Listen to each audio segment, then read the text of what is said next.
Na-interview ng Inquirer.net si veteran na politician saka veteran lawyer din to. Si tawagin na natin legal counsel ni legal advisor ng Pangulong Bongbong Marcos na si Attorney Juan Ponce Enrile, dating senador din, naging Senate President, at tumawag din ng trial na impeachment trial ni dating Chief Justice na pumano na rin na si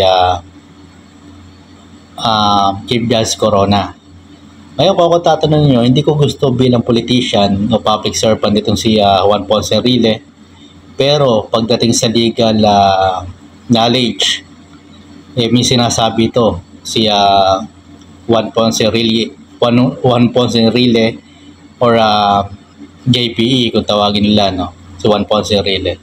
Talagang mas magugustuhan ko yung pagiging lawyer side niya kung tutusin kaya sa pagiging politician. Matagal na rin po itong naglingkod sa bayan natin, public servant, matagal na politiko, at nakasabay na ito si dating senadora na RTC judge na si Senadora Miriam Santiago, na rest in peace. Nakakamiss yung kanilang golden times. Nagkabangga nito. Kung pakikinggan mo yung kanilang mga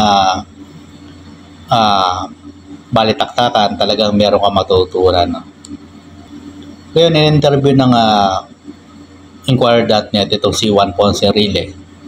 Nakita nyo sa edad na, hindi ko alam kung 101, higit na 100,000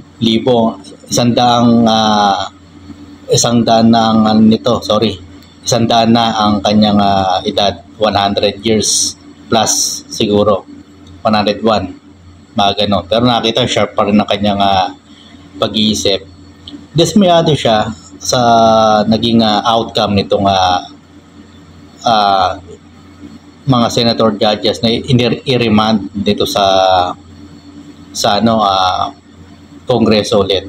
At sabi pa ni Senator Escudero ay parang pinalalabas niya na mas mataas sila kasi sila yung impeachment court kaysa din sa mga kongresista na aaktong prosecutor, public prosecutor panel sa impeachment trial ni VP Sara Duterte, ating Vice President.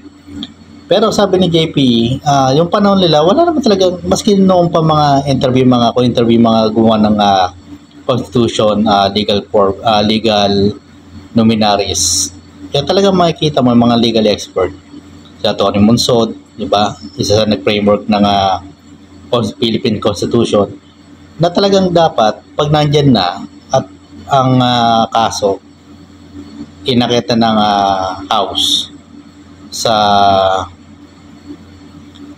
Senado bilang impeachment court to try and decide, try and decide ang gagawin. At sinangayunan nito ni legal advisor to the President Bongbong Marcos na si Juan Ponce Enrile or JPE.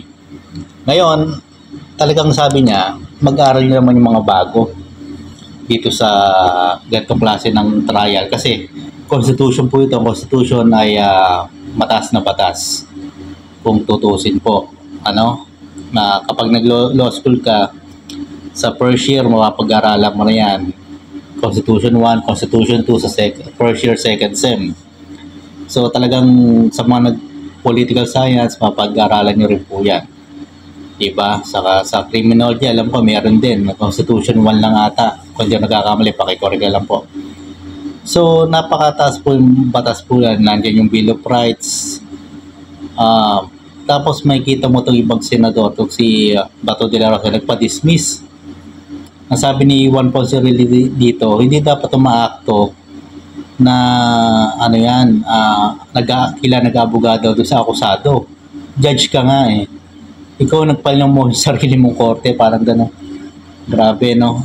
So, ayan, ang sabi ni Juan Ponce Enrile, talagang dapat mag-aral itong mga senador na to. Ngayon, sabi ng Inquirer.net na reporter nag-interview dito kay Juan Ponce Enrile, anong magiging remedy sa ginawa nitong mga senador na to? Ituloy ang hearing, sabi ni Juan Ponce Enrile. At sabi ni Juan Ponce Enrile, ayaw, sa tingin niya, sa kanyang sariling opinion, ayaw ng Vice Presidente Sara Duterte ng trial na yan kasi natatakot siya sa tingin ni Juan Ponce Enrile sa lalabas na ebidensya, lalong-lalo na yung bank account, siguro maaari.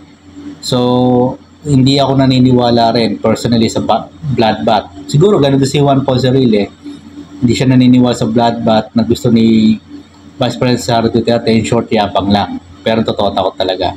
So, makita mo kasi dating Pangulong Rodrigo Duterte yung hearing sa Kongreso. Papaluin ng mic itong si dating Senador Antonio Trillanes, yung pinag-uusapan na yung bank account. No, tapos sabi niya, pipirma siya, pero yung tinanong ulit ng isang kongresista kung pipirma, andayin pasikot-sikot sinabi ni dating Pangulong Rodrigo Duterte. So, ano kaya yung mabubunyag natin dito sa bank account ni VP Sara Duterte na mag-amang Duterte, to be exact, sa bank account na yan kapag natuloy na itong trial. So parang kay dating impeachment trial kay CJ Corona, di ba? Yung bank account niya, umamo siya mismo, meron pala siyang account na gano'n. So nagulat yung mga senador. Sabi ni Juan Ponce Enrile, nagbago din ang kanyang pag-iisip. Yung nakita niya yung bank account ni Corona, yung ebidensya, nanggaling mismo sa bibig ng dating Chief Justice Corona, yung bank account talaga. So makikita mo talagang dapat ang public servant talagang nabubulat-lat talaga yung mga yaman na kasi baka nasusuhulan yan kung saan nakukuha yan. So paano siya magpa-function sa to be side with the people? Dapat sa taong bayan, sa konstitusyon katapat, hindi kung kanino-kanino lang na may pera. So maganda ng impeachment trial, sana ay matuloy ito. At makikita naman natin lahat yan, naka-broadcast yan eh. Yung mga fake news spreader ng mga DDS na supporter, kaya kahit anong fake news yan, kung nakikita naman ng tao live, saka naka-record yan, tuloy-tuloy ang recording nan sa mainstream media, ay mahirapan sila.